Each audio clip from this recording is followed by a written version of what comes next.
Social মিডিয়ায় একটা video দেখেছি যে এক অফিসার তার পার্সোনাল সেক্রেটারি বলছে, ভাইজান আমি বাড়ি যাব, বাড়ি অনেক দূরে, কোরবানি উপলক্ষে। বলে বাড়ি যাওয়া যাবে না। বলে ভাইজান আমাকে বাড়ি যাওয়ার জন্য ছুটি দেন।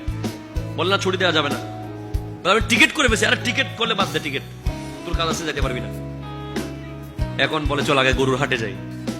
গরুর হাটে গিয়ে ওই যে পার্সোনাল সেক্রেটারি যে কর্মচারী, সে তো গরু কিনার তৌফিক তার নাই, সে তো অফিসে ওনার একটা সামান্য পিয়ন।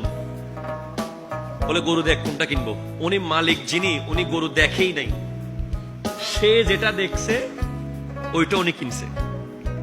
কিনার পরে বাসায় গিয়ে দেখে মালিকে গাড়ি পাঠিয়ে গ্রাম থেকে ওই পিয়নের পরিবারকে শহরে নিয়ে আসছে।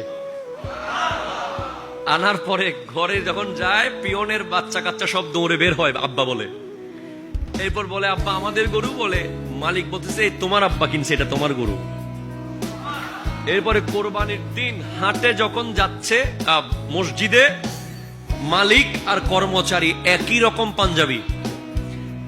গরু জবে করার পরে ইমাম সাহেব যখন দোয়া করবে, দোয়া করার সময় লিস্টের মধ্যে নাম দেখতেছে, যিনি গরু টাকা দিছে মালিক, ওনার নামের পরপর ওনার কর্মচারীর নাম।